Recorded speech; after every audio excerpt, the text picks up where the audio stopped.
The hot August sun was beating down as I walked along the dusty road. My muscles hurt from carrying a big backpack and a big gym bag. Sweat was running down my face and soaking through my black t-shirt. Shirt and white sneakers. "Nathan, hurry up." My mom's voice came from up ahead. I felt full of energy despite the hot weather. I mumbled to myself, willing my legs to move faster. I didn't understand how she walked so confidently in this weather. Her white hair was pulled back in a neat ponytail. It bounced with each step. Unlike me, she didn't seem bothered by the temperature at all. She was wearing a crisp white t-shirt. We passed by high fences that hid the fancy vacation homes of the rich. Their amazing views were hidden from view. Finally, Mom stopped at a large iron gate. She easily unlocked it with her keys and opened it. In front of us was a white gravel path that went through the bushes and trees. It led to an open area with a beautiful, big porch on one side. I noticed a wide paved path to the garage, covered by a green fence that matched the designer courtyard. Everything about the place showed that it had been carefully planned. There was a recreation area with a barbecue and a stove, as well as a large table that made it clear that the people who lived there were wealthy and powerful. The flowers and plants were arranged so that they would be beautiful and produce fruits from April through October. As we walked into the cool darkness of the house, it was a nice change of pace. Mom breathed a sigh of relief, put her bag down on the table in the hallway, and went straight to the kitchen. I followed, taking in the spotless. Everything in the house was clearly planned. There was a recreation area with a barbecue and a stove, and a big table that made it look like the owners were very rich and powerful. The plants were chosen to make flowers and fruits from April to October. As we walked into the cool house, it was nice to be in the dark. Mom breathed a sigh of relief, put her bag down on the table in the hallway, and went straight to the kitchen. I followed, looking around. Everything was in its place, from the shiny countertops to the big refrigerator that was built into the cabinets. "What do you want to eat?" I asked, looking into the fridge. "I'll make grilled chicken, sausage, cheese, tomatoes, cabbage, watermelon, and black and red caviar," Mom laughed. "You could have stopped at chicken. Maybe I'll fry some potatoes." My stomach growled. "Nah, I'm starving. Let's just have it with bread. But first, I need a shower." "You want to go first?" "Go ahead." I replied, "I'll eat something while I wait." I nodded, grateful for the chance to wash off the dirt from our journey, as I went to one of the 2 bathrooms inside. I couldn't help but be amazed by the house. It was clear that the owner spent a lot of money, even building an outdoor bathroom in the backyard with a toilet, shower, room, and shed for garden equipment. The difference between the beautifully landscaped front yard and the more practical backyard was big, but both areas showed that someone was in charge. I knew that most of the maintenance was likely done by hired help, but I'd heard that when the owner visited, he worked tirelessly building things or helping his wife in the garden. After my shower, I stepped outside, curious to explore more of the property. I immediately noticed the silence. Even the insects seemed to be hiding from the relentless sun. The tall grass, dry and golden, swayed gently in a barely perceptible breeze. The air smelled of hay and sun-baked earth. I spotted Mom standing perfectly still, her eyes closed, and a serene expression on her face. It looked like he was drinking in the quiet, enjoying this rare moment of peace. I didn't want to bother her, so I quietly walked up to what looked like a wooden box with a black tank on its roof. The box was beautifully made, painted white, and had boards that were fitted so tightly you could barely see the joints. There were small windows with no glass just below the roof, and the door had 3 vertical slots. Nearby, there were hooks for clothes and towels, and a shelf for shoes below. I was curious, so I looked inside.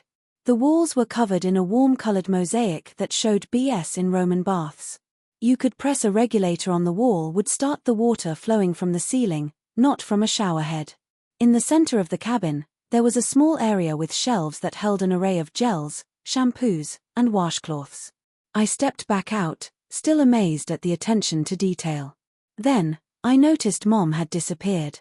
Assuming she'd gone back to the house, I decided to head inside and maybe grab that food we talked about earlier. As I walked, I found myself thinking about Mom. She'd raised me alone, never remarrying after Dad left. As the deputy director of a construction materials company, I took time off. I was lucky to visit the sea twice a year, and I never wanted for anything. But I couldn't remember the last time she'd taken a real vacation. I was still lost in thought when I entered the kitchen, nearly colliding with Mom as she exited. She let out a small yelp of surprise. I stumbled backward and reached out to steady her. We stood there, frozen, and I became aware of how close we were. I smelled her shampoo and felt the warmth of her skin under my palms. A strange tension filled the air. I had never felt that before, at least not with her. I was confused and a little shaken. I quickly dropped my hands and stepped back. I apologized, but I didn't look at her. I said, "I'm sorry." I mumbled, "I didn't see you there, Mom." She cleared her throat and smoothed down her shirt. "No harm done," she said. Her voice was a little higher than usual. I was a little confused and a little shaken. I quickly dropped my hands and stepped back. I apologized, but I didn't look at her. "I'm sorry. I didn't see you there, Mom," I said. She cleared her throat and smoothed down her shirt. "No harm done," she said. Her voice was a little higher than usual. "I was just coming to find you. How about we check out that river you were asking about earlier?" I nodded, grateful for the distraction. "Yeah, sounds good. Let me just grab a quick bite first," she said. As I searched the fridge, I pulled out a chicken leg and a ripe tomato. I couldn't shake the unsettling feeling. I felt uneasy, as if something had changed the way I saw my mother. It was probably nothing, I told myself, just the heat and the unfamiliar surroundings playing tricks on my mind. I had no idea that this was only the beginning of a summer that would change everything between us. I followed Mom down a narrow path into the woods. My mind was still reeling from our earlier encounter. The forest enveloped us in its cool embrace, a welcome retreat from the scorching heat. The air was thick with the aroma of ripe berries and nuts, while a symphony of bird songs filled the air. And the leaves rustled around us. "Mom," I called out, realizing she'd gotten a bit ahead. "Wait up." She turned, and I nearly stumbled. She was wearing a thin nightgown, definitely not what I'd expected for our walk to the river. The fabric clung to her curves in a way that made me uncomfortable. I couldn't look away. "What's wrong?" she asked, noticing my hesitation. I swallowed hard, trying to keep my voice steady. "Nothing's wrong. It's just your nightgown." She glanced down, as if just realizing what she was wearing. "Oh, this." It was on top of my bag. "Does it matter?" I shrugged, not trusting her. I couldn't look away. "What's wrong?" she asked, noticing my hesitation. I swallowed hard, trying not to shake. "Nothing. Just your nightgown," she said, glancing down as if she had just realized what she was wearing. "Oh, this." It was on top of my bag. "Does it matter?" I shrugged, not trusting myself to speak. We continued walking, and I found myself hyper-aware of her presence, the way she moved, every subtle shift of the fabric against her skin. The path opened up to reveal a clearing by the river. A wooden pier extended out over the crystal-clear water, and I could see fish swimming beneath the surface. A picnic area with a gazebo and cooking shelter sat nearby, along with a small boathouse. The whole area was surrounded by bushes and trees, creating a private little oasis. "Well," Mom said, turning to me with a smile, "aren't you going to swim?" I hesitated, suddenly self-conscious. "What about you?" she asked, waving her hand dismissively. "I didn't bring a swimsuit." "You go ahead." Before I could respond, she was already heading towards the pier. I watched, amazed, as she reached the end and, without warning, gracefully dove into the water. The nightgown clung to her body as she surfaced, leaving little to the imagination. "What about you?" she asked, her voice laced with annoyance. "I didn't bring a swimsuit," I replied, my tone dismissive. "You go ahead," she said, already heading towards the pier. I watched, mesmerized, as she reached the end and, without warning, gracefully dove into the water. The nightgown clung to her body as she surfaced, revealing more than I could have imagined. My heart pounded as I stripped down to my shorts and followed her into the water. The initial shock of cold was a welcome distraction from the confusing thoughts swirling in my head. We swam in silence for a while, neither of us quite meeting the other's eyes. The tension from earlier seemed to have followed us into the water. My heart was beating rapidly as I took off my clothes and followed her into the water. The cold water felt good and distracted me from the confusing thoughts in my head. We swam without saying anything for a while, and neither of us looked at the other. The tension from earlier seemed to have followed us into the water, and it was getting stronger with each passing moment. Finally, Mom said, "Nathan, we need to talk about what's happening here." I felt a mix of relief and fear. "What do you mean?" she asked, running a hand through her wet hair. "I think you know. This tension between us is not right." The water was getting heavier with each passing moment. Finally, Mom said, "Nathan, we need to talk." "What's happening?"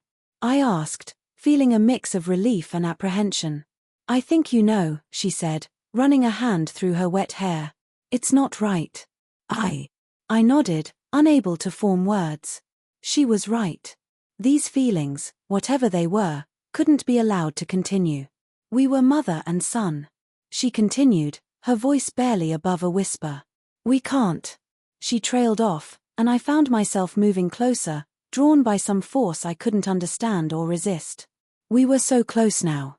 I could see the water. She nodded, and I swam back to the pier in silence. "Mom, I can't do this. We can't let these feelings continue. We're mother and son. I can't do this." Her voice was barely above a whisper. We can't do this. I can't do this." I found myself moving closer, drawn by some force I couldn't understand or resist. We were so close now. I could see the water droplets clinging to her eyelashes. "Mom, I can't do this. I can't do this. I can't do this." I breathed, by hand, reaching out to touch her face for a moment. The world stood still. Then, with a sharp intake of breath, she pulled away. "No," I said firmly, though I could hear the tremor in her voice. "We can't, Nathan. This is wrong. The spell is broken." I felt a wave of shame wash over me. I'm sorry. I looked at my mom. She was wearing a wet nightgown that showed a lot of skin. I felt a desire that made me feel guilty. I thought about going back to the house, but I didn't. I reached for her face, but she pulled away. "No," she said. Her voice was shaking. "We can't do this. It's wrong. The spell is broken." I felt ashamed. I said, "I'm sorry," but I didn't look at her. I don't know what happened. My mom took a deep breath. She was trying to calm down. "It's okay. We're both tired, and this place makes it easy to lose track of time. Let's forget this happened." I nodded, and I was happy that she was trying to be helpful. We swam back to the pier in silence. I said something like, "I'm sorry," but I didn't know what to say. Mom took a deep breath, trying to calm down. "It's okay. We're both tired, and this place makes it easy to get carried away. Let's just forget this happened, okay?" I nodded, thankful for the support she was offering. We swam back to the pier in silence. The weight of what we almost did hung heavy between us as we climbed out of the water. I couldn't help but look at Mom. Her wet nightgown showed a lot of skin, and I felt a pang of guilt at the desire that still coursed through me. "I think I'm going to head back to the house," Mom said, wringing water from her hair. The weight of our almost mistake hung between us as we climbed out of the water. I couldn't help but look at Mom. Her wet nightgown revealed a lot, and I felt a pang of guilt for the desire I still felt. "I'm going back to the house," Mom said, wringing water from her hair. "Why don't you stay and enjoy the swim? I'll start preparing dinner." I watched her walk away. I had mixed emotions. Part of me wanted to call her back to finish what we'd almost started, but I knew she was right. We couldn't cross that line, no matter how tempting it might be. Sighing, I dove back into the water, hoping the physical exertion would clear my head. But as I swam lap after lap, I couldn't shake the feeling that something fundamental had shifted between us. I was excited and nervous about my upcoming vacation. At home, I found my mom in the kitchen, chopping vegetables with a lot of force. She changed into more appropriate clothing, but I could still see the outline of her body in my mind. I offered to help, and she jumped when she heard me. She smiled and said, "Sure, you can set the table." We worked in silence, and the air felt thick with. I was about to go on vacation, and I felt both excited and nervous. At home, I found my mom in the kitchen, chopping vegetables with a lot of force. She put on more appropriate clothes, but I could still see her body in my mind. I offered to help, and she smiled awkwardly when she heard me. "You can set the table. We'll talk later." We sat down to eat in silence. After a while, Mom finally spoke to Nathan about what happened at the river. I held up a hand, stopping her. "It's okay, Mom. You were right. We got caught up in the moment, but it won't happen again. I promise." She nodded, and her face showed she was relieved. Good. We ate dinner, and we talked about the house and our plans for the vacation. But underneath it all, I could feel a current of tension and possibility, despite our words and our best intentions. I knew. I couldn't sleep that night, staring at the strange ceiling. I worried about what the next days would bring. We had opened a door, and I wasn't sure I wanted to close it. I couldn't sleep, as I thought about that day. I remembered Mom's skin under my hands, her wet nightgown, and the look in her eyes just before she pulled away. I knew this was wrong, and that we could never do anything about it. I felt confused and lonely in the middle of the night. I couldn't remember why morning came so early. I could see sunlight coming through the curtains, which I had forgotten to close. I could hear my mom moving around in the kitchen. The smell of coffee was coming up to my room. I took a deep breath and went downstairs, hoping that normal wasn't what either of us wanted anymore. I went into the kitchen and smelled fresh brewed coffee. My mom was at the counter, humming and wearing a light summer dress that swayed with her movements. "Good morning," I said, my voice still rough from sleep. She smiled, but her eyes didn't show it. "Good morning, Nathan. Did you sleep well?" I shrugged, pouring myself a cup of coffee. "Well enough. You know me. I'm always up with the sun," she replied. We ate breakfast in silence. I watched her as I ate my eggs and toast. I couldn't stop thinking about yesterday. I looked at her as I ate. I noticed the sunlight in her hair and the shape of her neck as she drank her coffee. Mom said that we should explore the area today. "There's a nice hiking trail nearby." I nodded and thanked her. "It'll help clear our heads," I said. I looked at her, and I saw a look of relief and disappointment on her face. Then she looked away. After breakfast, we went out on the trail. The forest was full of birds and the sound of leaves moving in the wind. The air felt fresh and made us feel good. We walked in silence for a while. The exercise helped us feel less stressed. As we climbed a steep part of the trail, Mom stumbled a little. I reached out to steady her, putting my hand on her waist. She tensed at my touch and quickly pulled away, apologizing. I looked away, embarrassed. "It's fine," she said softly. "Thank you." We continued on, but something had shifted. The air felt electric, and every accidental brush of our hands or shoulders sent sparks through my body. We reached a clearing with a stunning view of the valley below. Mom walked to the edge, taking in the scenery. I stood back, watching her. I tried to calm her, putting my hand on her waist, but she became tense. I quickly took my hand away. "I'm sorry," I said, looking away. "It's okay." "Thank you," she said, softly. We continued on, but something felt different. The air felt electric, and every time our hands or shoulders touched, we got a little shock. We reached a clearing with a beautiful view of the valley below. My mom walked to the edge and looked at the view. I stood back and watched her. The sunlight hit her hair, making it look amazing. "It's beautiful, isn't it?" she said, smiling at me. "Yeah," I replied, not taking my eyes off her. She looked beautiful. Her smile faltered as she looked at me. For a moment, we just stared at each other. The air felt full of unspoken words and secret desires. My mom was the first to look away, clearing her throat. "We should head back. It's getting late." The walk back was quiet, and we were both lost in our thoughts. As we got closer to the house, Mom suddenly stopped and turned to me. "Nathan, we need to talk about this," she said, her voice a little shaky. I knew right away what she meant. "Do we?" I asked, my heart racing. She nodded, taking a deep breath. What's happening between us isn't right. We can't keep pretending it's not there. I know I said this, but I can't help how I feel. Mom closed her eyes, as if in pain. I felt the same way, but we're mother and son. We can't act on these feelings. I took a get closer to her, but not so close that you can see the tears in her eyes. Can't we, Mom? I've never felt this way about anyone before.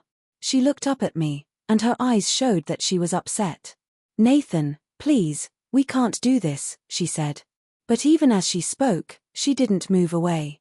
We stood there very close to each other, and the air between us was full of tension. She could pull away at any moment. I leaned in, and our lips met in a soft, hesitant kiss. For a moment, Mom remained still. Then, with a small whimper, she kissed me back. It was like the tension and desire from the past few days disappeared. We kissed, and I held her waist and pulled her closer. Her hands were in my hair. When we stopped kissing, we were both breathing heavily. Mom looked at me with her eyes wide. She said, "We shouldn't have done that." But she didn't pull away. "We did it again." I replied, and I said, "I want to do it again." She closed her eyes. I put my hands on her, and she moved closer to me. "This is wrong, Nathan, so wrong. Does it feel wrong?" I asked, kissing her on the neck. She shivered, holding my shoulders. "God help me, it feels right," she admitted. We stood there for a long moment, holding each other. The line we just crossed stretched out behind us. I knew there was no going back. I knew what we were doing was taboo, forbidden, but in that moment, with Mom in my arms, I couldn't bring myself to care. "What do we do now?" I asked softly. She looked at me with a mix of emotions on her face. "I don't know," what she admitted, "but we can't tell anyone about this." I nodded, understanding how serious our situation was. "It'll be our secret," I promised. She smiled sadly, reached up to cut my face, and said, "Our secret," before pulling me down for another kiss. As we made our way back to the house, hand in hand, I knew that everything had changed. The rest of our vacation stretched out before us, full of possibilities. I had never imagined that it was wrong. It was something that was not allowed, but in that moment, it felt like the most correct thing in the world. That night, as we lay together in Mom's bed, our bodies were close. I couldn't help but wonder about our future. How would we deal with this new, complicated relationship once we returned to our normal lives? But as Mom snuggled closer in her sleep, I pushed those thoughts aside. For now, I would live in this moment, enjoying every second of our love that was not allowed.